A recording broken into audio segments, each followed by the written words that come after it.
جناب امیر نے جب کہا نا سلونی سلونی قبل ان تفقدونی، جو پوچھنا پوچھ لو اس سے پہلے کہ تم مجھے کھو دو، تو مولا نے یہ ایک مرتبہ نہیں کہا، متعدد مرتبہ کہا، اور جتنی مرتبہ کہا لوگوں نے سوالات ایسے ہی کیے کہ جیسے مولا کا امتحان لینا چاہ رہے ہوں۔ کسی نے پوچھا میرے سر میں بال کتنے ہیں، کسی نے کہا میں کھاؤں گا کیا، اگر توجہ ہے۔ مولا نے کہا کہ دیکھ میں اگر تجھے بتا بھی دوں سر میں بال کتنے ہیں تو تو تصدیق کس سے کروائے گا؟ پتہ نہیں بات توجہ ہے یا نہیں، بہت سے لوگ پہنچ گئے ہیں۔ یہ سعد ابن ابی وقاص نے کہا تھا نا کہ میرے سر میں بال کتنے ہیں، مولا نے کہا اگر میں بتا بھی دوں تصدیق کس سے کروائے گا؟ کون بیٹھ کے تیرے بالوں کو گنے گا؟ کون بتائے گا جو علی نے کہا ہے وہ صحیح ہے یا نہیں ہے؟ لیکن ایک بات سن لے سعد ابن ابی وقاص، تیرے سر میں جتنے بال ہیں ہر بال پہ ایک شیطان ہے،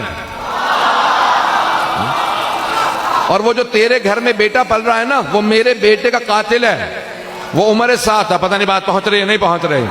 تو مولا نے بتا دیا کہ باپ کے سر کے ہر بال میں شیطان، بیٹا پیدائشی شیطان۔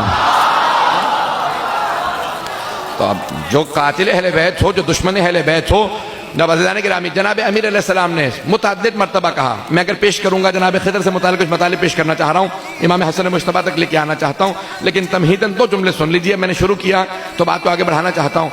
جناب امیر نے متعدد مرتبہ کہا جو پوچھنا ہے پوچھ لو اس سے پہلے کہ تم مجھے کھو دو۔ ایک آدمی نے کہا یا علی بتائیے کھاؤں گا کیا؟ تو مولا نے کہا کہ تو دودھ چاول کھائے گا آج۔ اس نے کہا آج میں یہی نہیں کھاؤں گا۔ مولا نے کہا جا پھر، جب میں نے کہہ دیا اللہ نے تیری تقدیر میں لکھ دیا۔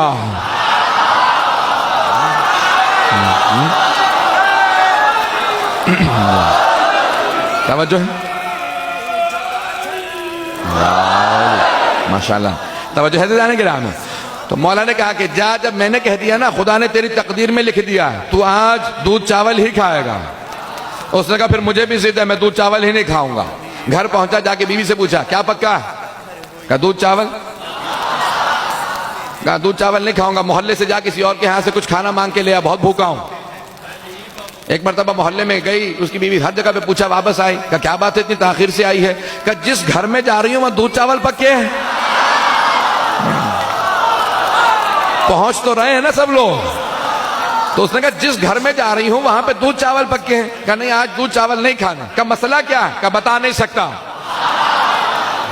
ایک مرتبہ مدینے سے باہر نکلا، اب بھوک کی بے انتہا شدت بڑھنے لگی۔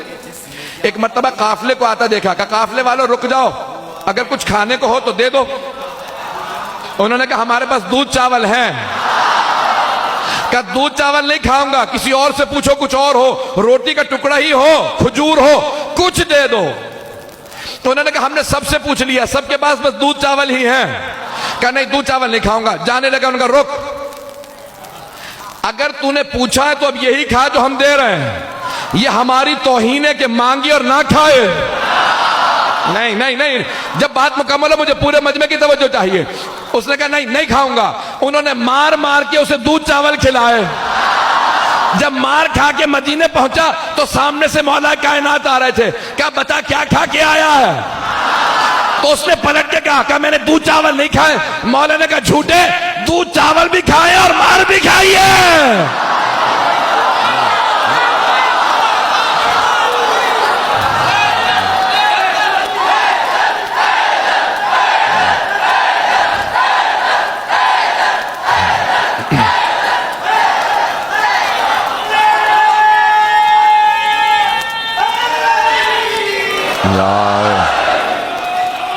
توجہ ہے تو جانے کے رہا۔